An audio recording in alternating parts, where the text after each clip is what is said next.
Well, it's been a long time since we've actually done the Coaches Show on location with all the COVID things that have gone on. But for the first time in 3 seasons, we're back out in the city of Boulder. We come to you for the Post Beer and Chicken in downtown Boulder. A lot of excitement in the air as we get things underway on Friday night. The Colorado Buffaloes will kick off the 2022 season as they will take on the TCU Horned Frogs. Buffs coming off a 4-8 campaign. TCU with 5-7. Looking forward to this one. 8 o'clock on Friday night under the lights at Folsom Field. In fact, Coach and I and Andy Lindahl hit the air at 6 o'clock with the Buffalo Stampede pregame show. We're going to be out at Franklin Field for the first hour and 10, 15 minutes or so out there with the tailgaters getting ready for that ball game. So a lot of excitement. Coach Karl Dorrell just sits down here and joins us. You excited as everybody else is? Yeah, we're going to hit the ground running, just like I did coming in here today. But, yeah, we're excited. We had a great walkthrough today, and you know, you can tell that the energy that's in our building, it's, you know, with a day like it's all the mental process of everything. We walk through all of our phases of our game plan on offense and defense and special teams, and they're all locked in. And so it was a really good day of work, and, you know, I think they've been chomping at the bit for a while, Sure. but it's going to be here pretty quick. Can you feel it as a game? You know, I sense it around, you know, just with my crew for the radio network and everybody else around marketing, and, you know, everyone's kind of jacking up as a week. Are you feeling that with your team too? Like, they can sense we're on top of it right now. Yeah, and that's, you know, we hope that's the case too. It's because we want to build up to this crescendo of being ready to play. We had a great camp, and then really trying to focus on playing our best football. And so really our concern is really about us. You know, Sure. I think that's what I've been expressing with the team, you know, all this week is, you know, how well can we perform? You know, I know that we got game plans for TCU and the things that they do, but, you know, it's always that first game you're going to have, I call it unscouted looks, right? Things that are new that you haven't seen on tape, and because we have those things. So it's that first game you're going to have to kind of sort through the, you know, the things that you see and make the adjustments and then move forward. And I think our team is really excited about just getting out there and playing, given all the work they put in. When you and I have talked, I've talked with a number of your new staff members, certainly a lot of the veteran players. You really feel this was a great offseason for you, don't you?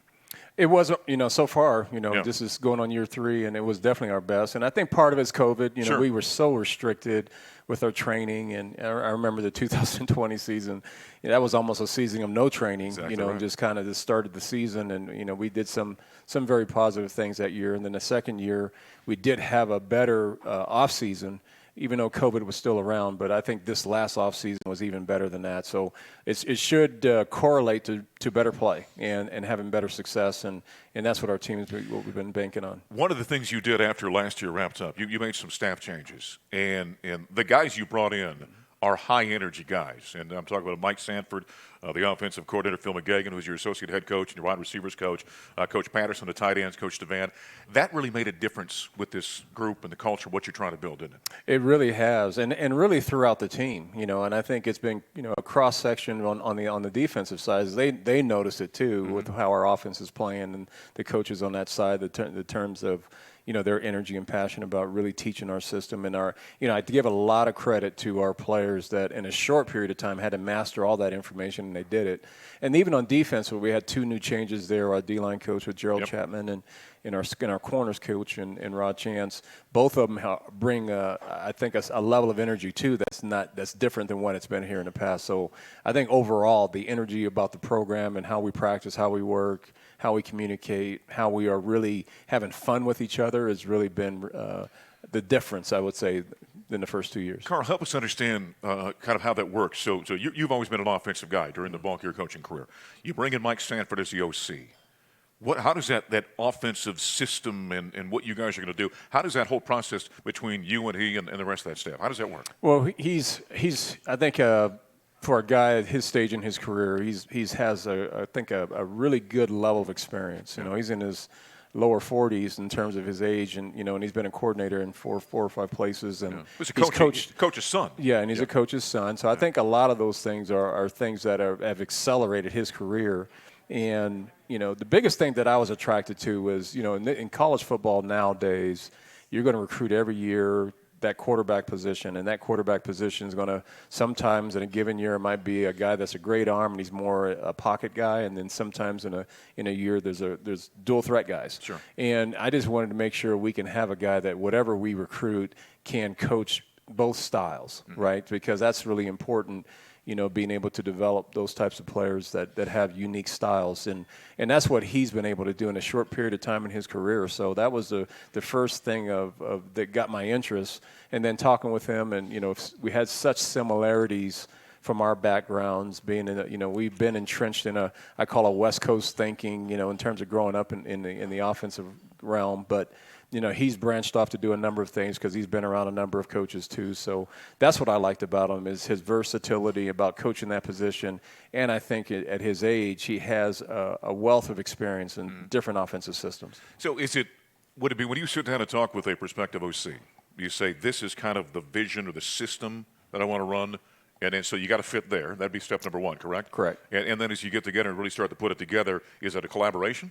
It is a collaboration, no question about that. With our guys offensively, Clay Patterson's our passing game coordinator who came with Mike. Clay's background's tremendous too. If you've looked at his resume, he's been a coordinator for a number of years in the lower divisions, programs, but he's been very prolific. A lot of powerful offenses that he was under the guidance of what he does. And so I think with his experience, Mike's experience, we got Coach, Hagan is still here, and, he's developed in the running backs and has done a tremendous job in doing that. Phil McGagan, our receivers coach, pro experience. And I think that's really helped accelerate the growth of that position. So It's been a kind of a collage of all of that collaboration, coming together in different backgrounds, putting together an offense, and I think it's something that our players are really excited about. And by the way, speaking of Coach Hagan, he's going to be our assistant coach. That'll be joining us. We've got him coming up at the bottom of the hour here, as we'll chat with him, and then Deion Smith, one of his guys, is going to come and join us as well. Talk about the big fellas up front. As I watch camp, and I'm out there virtually every single day, there's some first off, the guys look good, by the way. Yeah, they look the part, don't they? No, what Shannon Turley's done in the weight room, they look good, they do. Karl. Yeah. And what are you seeing from that crew? It's our best line, no question. I mean, there's no doubt about that. And we have more depth than we've had in the past couple of years. And we brought in a couple of really nice pieces that are going to help us with our depth. Tommy Brown's one of them. We brought in earlier in the spring, transfer from Alabama. So he gives us, obviously playing experience and size and strength and an upgrade for that position. So we feel like that was a really, really positive move on our part, bringing him in. The other one we brought in was Alex Harkey, and actually another one, Luke Gokert, too, who's also he's a transfer from Arizona. Yeah. Luke is, and then Alex was a junior college transfer. Those three guys have created better depth for us offensively. That offensive line group's led by Casey Roddick and Frank Phillip and, Jake Wiley, all those guys that are returning starters. But we have better depth, and we feel like there's going to be a great rotation in that offensive line group that's going to allow us to be, pretty, I would say, sustain a high level of play for 60 minutes. Yeah, there were times in the last couple of years you'd have 5 or 6 guys, and you were really kind of thin there. When you put out your depth chart, we were used to last year seeing Casey Roddick and Frank Phillip over the right side. They're over on the left side. Yeah, in the depth chart. Talk about when you make those decisions, what you're looking for. It's really a comfort level for both those guys. And we liked how they've worked together well in their communication styles, so they know each other really well. Frank was right tackle when Will Sherman was the left tackle in 2020. Then we flipped Frank over to left tackle when he graduated, and then we had Jake Wiley playing the right tackle. So, we just think that that versatility, being able to play both ways, is really important.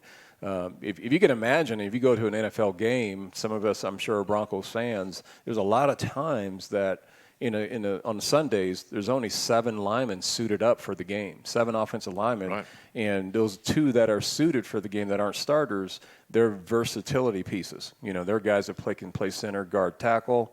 So that's kind of how, in Kyle DeVan's mindset, because him being a professional player himself and coach, at the professional level now in college, he feels like, we got the best of both worlds. I got 8 guys that I feel really good about that are starter quality that we can utilize throughout the course of a game to, sustain our dominance, hopefully, up front.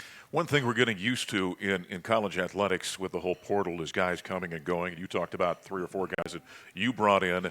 And I know there's some guys that maybe CU fans looked at as names a year ago that were wide receivers that aren't here. But You've talked about that group. You've got still some of the names we're accustomed to, Daniel Arias and Jalen Jackson and guys on that line. But there's some other guys you brought in, and I know you're feeling pretty good about that group, aren't you, in terms of there's no drop-off? You like the talent level you got at wide receiver? The talent level at the wide receiver position is full of talent. Yeah. It's a really talented group. There's 11, I think, high-quality guys. They're dynamic players. A couple of guys that flashed, freshmen that flashed already for us. Jordan Tyson flashes. Jordan, he flashes. So does Chase Sowell. Yeah. Jack Hestera had a great spring, and he's doing the same thing now. So all those are three new names that no one really knows about, and that's why I feel like there's a lot of really good players that will make a name for themselves over the course of the season. We just don't, the public really doesn't know much about them right now. Yeah. Well, it's the Buffaloes and the TCU Horned Frogs. First time, by the way, Colorado and TCU have ever met. Our program this afternoon brought to us by Hilton's on Canyon. Are you coming to Boulder for the game? We'll stay at the Hilton's on Canyon, the official hotel of CU Athletics. We're here for show number 1 of the 2022 season. It's the Post Chicken and Beer in downtown Boulder. Come on out and see us. We're out here normally on Thursdays, being that this is a Friday game. We're here on a Wednesday. Next week we'll be back out here on Thursdays over the lunch hour. You can come out and join us for the taping of the show, which airs that evening at 7 o'clock on the Colorado Football Network. We'll go ahead and take our first break. More with Karl Dorrell in a moment. This is Colorado Football from Learfield. Today's Post Primetime is brought to you by the Post Chicken and Beer, our great new location here in 2022 with 7 Colorado Front Range locations. The Post brews delicious, award-winning beers and fries up the crispiest, juiciest hot chicken around. In fact, I just had the chicken BLT, by the way, which is outstanding. Fried chicken and beer go together like black and gold football. Stop by the Post for all your game time provisions. And for our next week's show, we'll go live to tape Thursday at 12:30. Next week, as we're back with the head coach of the Buffaloes, Karl Dorrell, still to come, Darian Hagan, and one of his running backs as well, Deion Smith, is going to be with us as well. All right, well, it's what we're going to talk about. Your quarterback situation, it's been like a state secret. And we all can't wait until the kickoff race to see who runs out there. Yeah, the secret's going to hopefully hold out until that 8:02 mark or whatever it is when the ball gets kicked off and they see who runs out there. But it's been a heck of a competition. It has. It's a great benefit for us. 2 high-quality guys that are really good players. And the thing that really has made this comfortable for all of us is because every player offensively believes wholeheartedly 100% in each one of them. Sure. So to them, it's like no big deal. Whoever's in the game, they're going to run it.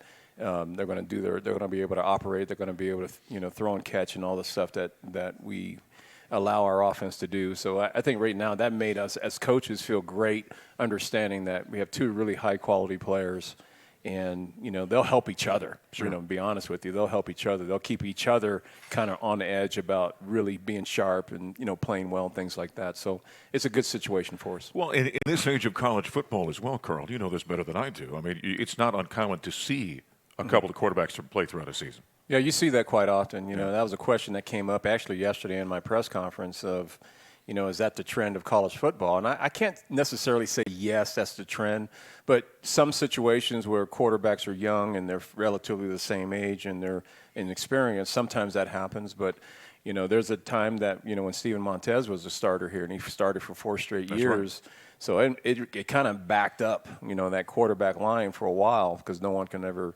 challenge him when he was the starter. So it's just a different era right now. And then I'm sure at some point in time, if we get that well-established guy and he's the guy and he's clearly the guy, then we might be in a scenario like that. But we'll be flexible given any scenario. I think that's really the important way to look at it. Let me ask you about both guys and let you talk about them a little bit. So we'll start with the incumbent. Okay, so Brendan Lewis a year ago as a freshman goes out there. JT, they're battling last year. JT goes out with the knee injury. So he's the guy for 12 games. Had some nice moments, certainly struggled at different times. Talk about the growth you've seen from him. He grew a lot, and he kind of came in after the season, and we had a great conversation about, what can he do to get better and things like that. And, you can tell that he was just chomping at the bit about this, this was a tough year on him. He knows he can play better. What can I do, Coach? It was one of those kind of scenarios. So I said, let's start by just going back to game 1. watch every play, chart every play that you think that you did well, and chart everything that you thought, oh, I missed this read, or I should have climbed the pocket when I did this, and things like that. Just make notes of that. So he came back with a spiral notebook, and it was pretty thick of just stuff that a week or two later he just said, this is, I saw a lot of stuff that I can definitely improve on. I said, well, that's part of your learning process, if you recognizing that in your play. And then just focus on those details until we get, because at that point in time when we had this discussion, I was already in that route of making a change offensively in terms of the offensive staff. So I just told him, just continue to hone in on those things that you were, that was the focus point of what you discovered. And then once the new coaches get here and they start to, talk with you and all that stuff, I said, it's going to be, I can guarantee you the coach that I'll have for you will help you be much better than where you were a year ago. Sure. So, and that's where, obviously, we met those challenges, in terms of hiring a staff. So, but Brendan is a completely different player. He is not the same player in a remote sense of what it was last year. He just has so much more presence and more command. He's very confident. He's confident in his ability, and not only in his. He feels he has an arsenal of receivers, which he does now, that is really has taken to him too. So he feels very comfortable right now. And then for JT, so he has to fight through coming back from the ACL and finally gets cleared to play, or practice, I should say, by midsummer roughly, I guess thereabouts.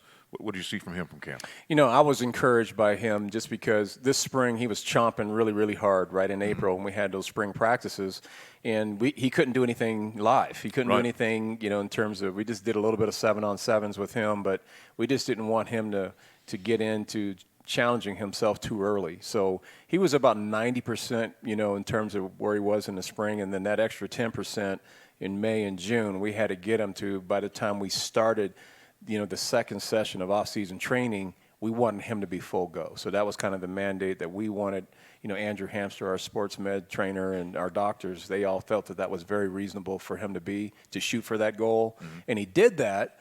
So he ends up having a really good summer, and he and B-Lou. And the thing that I think that's different for JT and for Brendan is that he's coming back from injury, like you mentioned. Yep. So he has to check some boxes, right? He's got to, in scrimmages, he's got to be able to, can I elude a pass rusher? Do I have enough speed and athleticism to do that with a knee brace and all those things? So I think those are steps when you're coming off of injury. You want to feel like you're able to do those things so he can escape. So he's able to do that.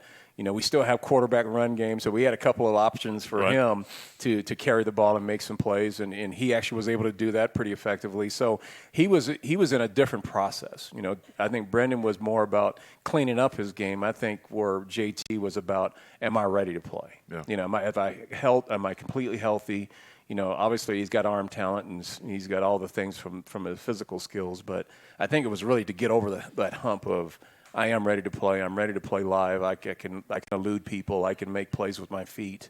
Those are the things that I think he needed to feel comfortable about. Yeah, there's that mental hurdle they've got to get over. Sure. Where they're not thinking about the knee. I'm just thinking about playing and being an athlete once again. So TCU's trying to get ready for you, trying to figure out who you're going to start at quarterback. You're doing the same thing with them. They got 3 guys that they've been talking about down there that Sonny Dykes have been trying to. They do. How difficult is that, and how does it affect preparation when you don't know?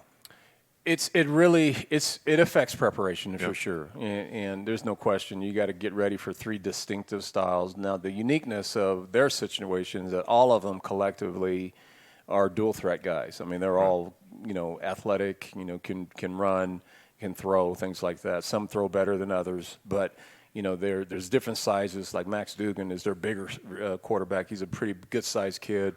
The Chandler Morris he came in last year and did some really positive things for him a year ago. So those 2 played a lot a year ago. And then they have the third guy, who's a freshman, who's just a phenomenal athlete. Sam he can probably play receiver for him if they needed him to. He's that athletic. But they're dynamic players. The thing that we have to kind of bank our game planning on is that their system offensively doesn't really change, though. Yeah. Whatever is at the quarterback position offensively, they're still doing their system, which we have a lot of information about. But we just got to be very careful about who's in the game and understand the strengths of that particular player. New coaching staff, but you know what Sonny Dykes is all about, what he's done over the course of time, correct? Yeah, he's a well-established coach. I've never met Sonny before, so I'm looking forward to meeting him when we do get a chance to, in the pregame. But I have followed his career. He's got a big name in Texas. He's played, at Texas Tech, and he's coached there, and he's coached at Cal. So he's been a number of places, and he's got a great reputation. So he's been a strong offensive guy, and, obviously that's a great challenge for us on the defensive side. They will throw the ball around a little bit at TCU and Sonny's system. Quentin Johnson is a preseason All-American wide receiver. Your young secondary is going to be tested by this offense, isn't it?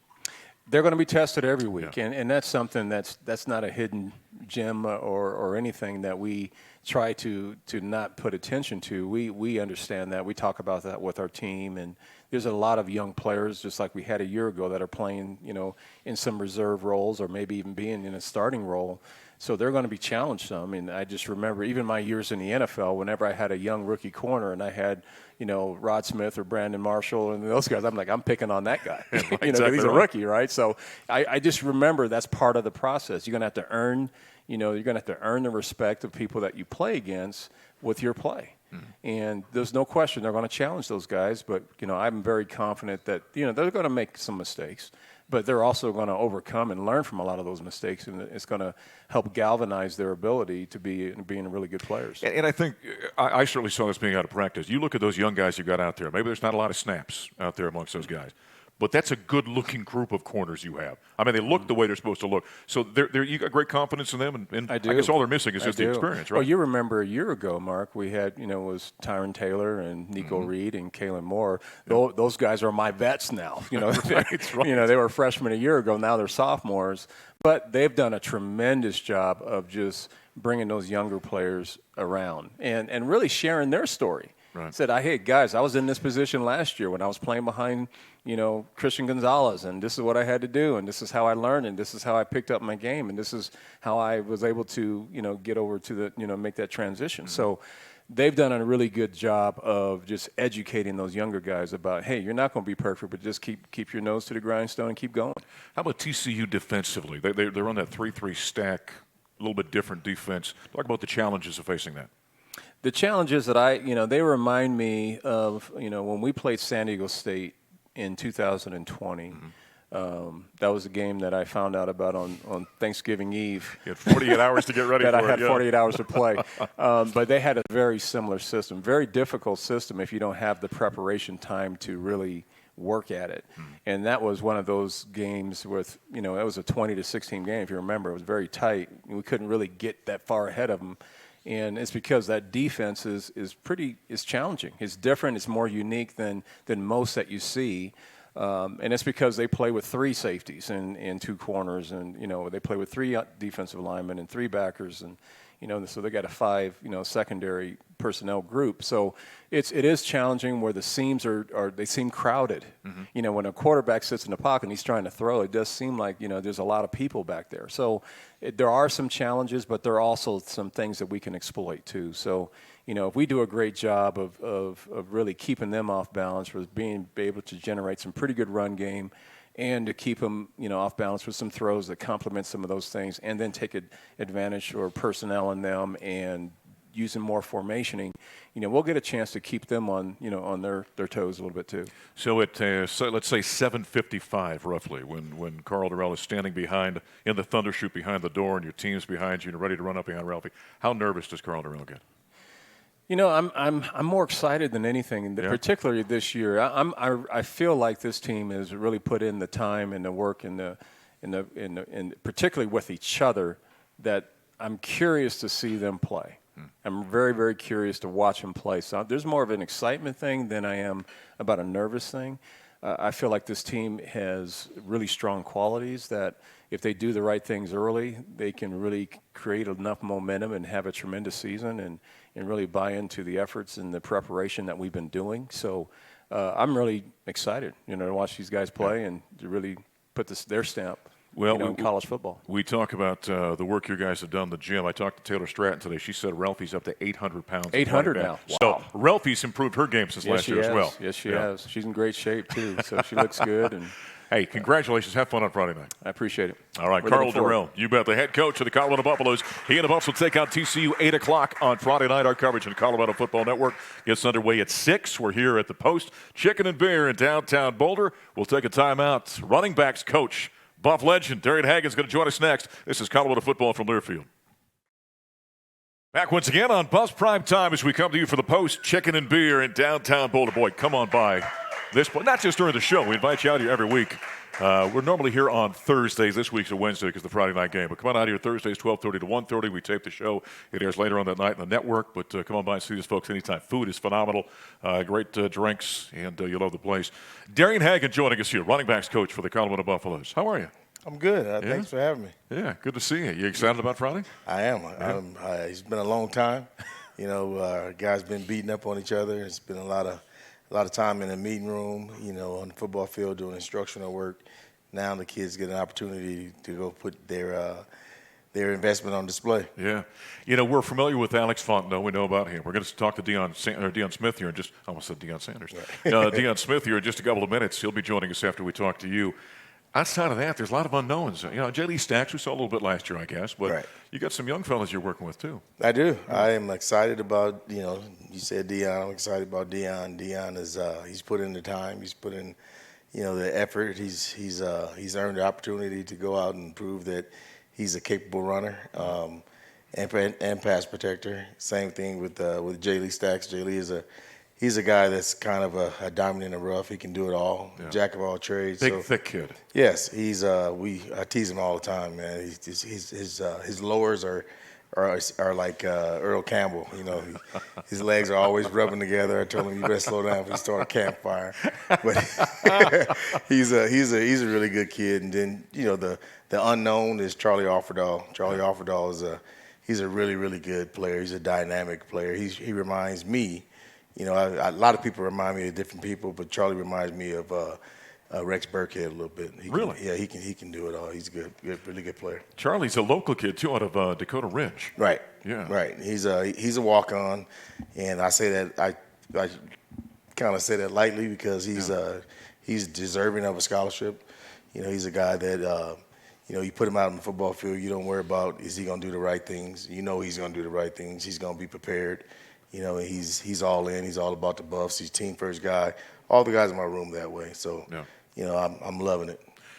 Alex Fontenot's got to be like a security blanket for you, right? Seems like he's been here forever, number one. Right. Came off the injury a couple of years ago, and has worked his way back, playing at a high level. It's got to be nice to have a guy like that. You can count on in all situations. Right. Yeah. Alex. Doesn't say a lot. He always has this sly smile on his face, but he doesn't say a lot of words. And that's probably why we're talking to Deion and not him today. That's absolutely, he probably turned it down. He doesn't like coming to doing interviews. No, he doesn't even like answering questions in the meeting room. I have to get loud with him all the time just to get a yes or a no out of him. But when he put that helmet on, he's like Superman, man. He put that helmet on, he becomes a different character. He can do anything you ask of him. He can do it. You ask him to protect the quarterback, he's going to do that. Right. You ask him to run a precise route at certain depth, he's going to do that. You ask him to slow too fast through the line of scrimmage on a run, and he's going to do that. So he's a complete football player. With all the newness, we're talking with Karl about his staff. So you had a bunch of guys coming that offensive side of the ball around you. Mike Sanford at the OC and Phil McGagan and Patterson and Devan. Mm-hmm. Those guys have brought a lot of energy. I would guess those meetings are much more energetic than maybe they were before. They are. It's a lot of going back and forth, with football knowledge and nonsense. I bet. But at the same time, it's been refreshing. Those guys bring a different perspective. They come from pretty good pedigrees. They come from the Big Ten. Mike has been an offensive coordinator at many places. He's been a head coach. So he brings the discipline. He brings structure. He brings accountability. He knows what he wants out of his coaches, and he knows how to put us in the right places.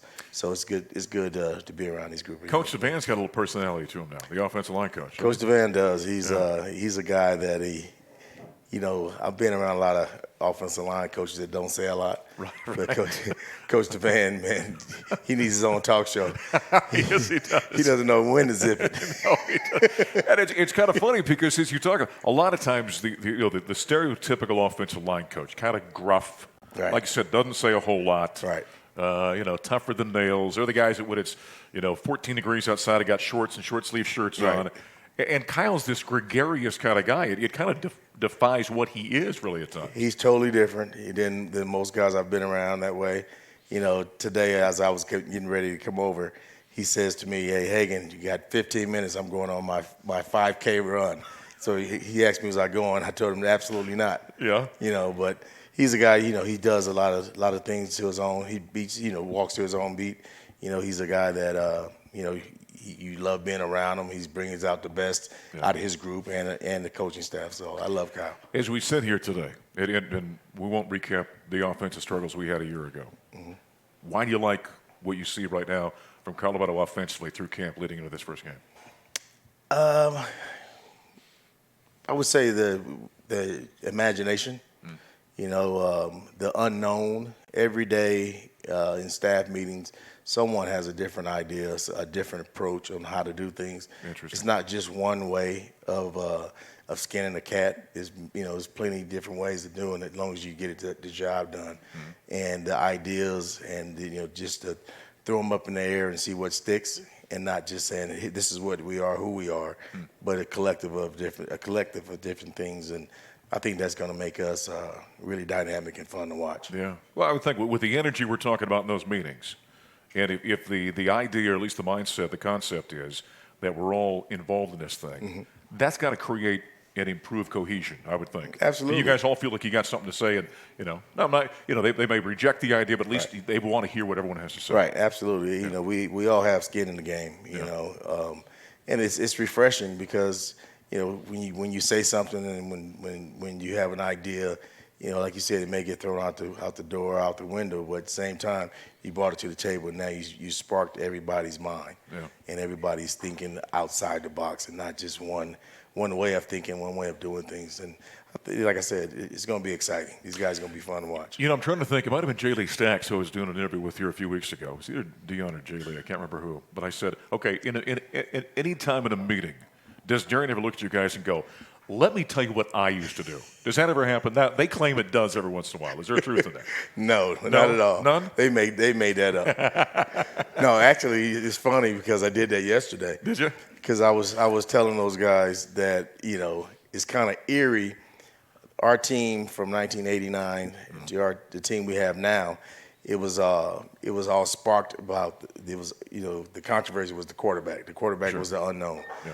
And my freshman year I played like crap, and B. Lou, his freshman year, he was similar. Yeah. And going into his sophomore year, I've seen vast improvement. Okay. And people say the same things about me, going into my sophomore season, vast improvement, I could read defense, I knew what I was doing, I could, lead the men that I was trying to lead, and B. Lou was the same way. And I was telling the guys last night, second play of the game against Texas, I went 75 yards. Got caught at the 3, but I went 75 yards. And, lack of conditioning there. And the rest is history. And, right. I think B. Lou, he's primed, and the guys believe in him.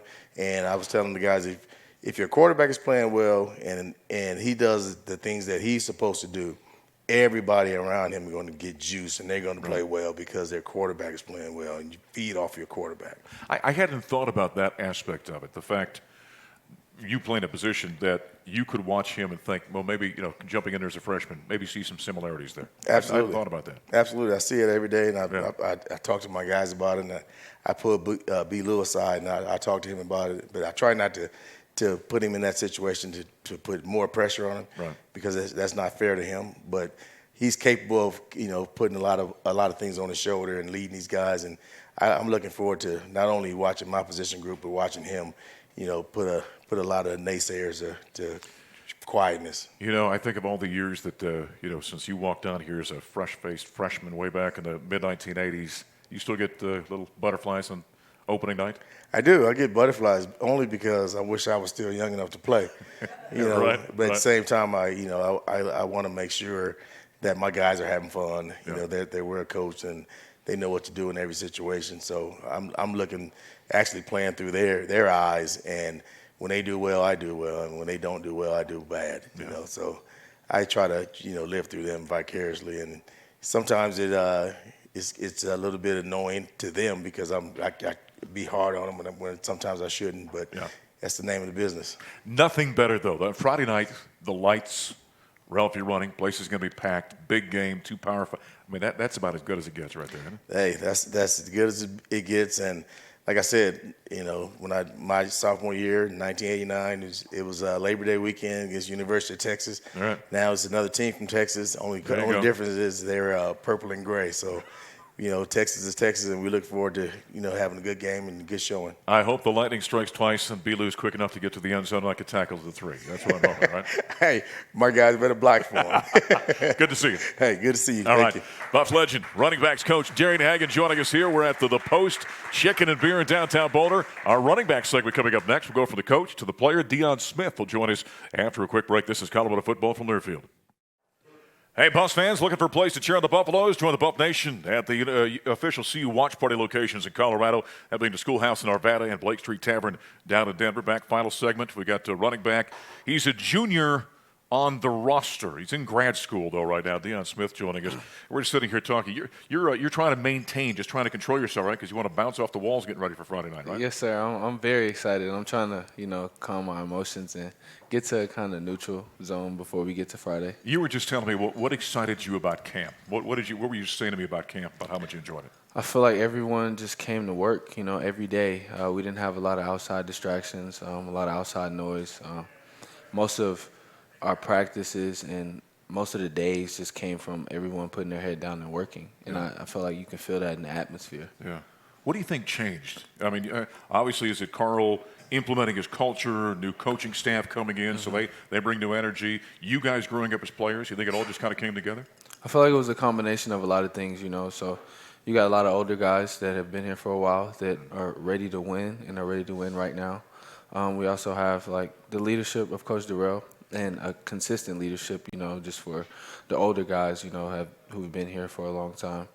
And the other thing is just the new coaching staff. I know on offense, they bring a whole new energy, and they prepare us in ways that I feel like we haven't been prepared before. And just a combination of all of those things makes it just I feel like that's where my excitement is coming from, just because I feel like we haven't had all of these tools in our bag, You and Alex are kind of the elder statesmen in that running back room. Yes, sir. There's responsibility that comes with that, isn't there?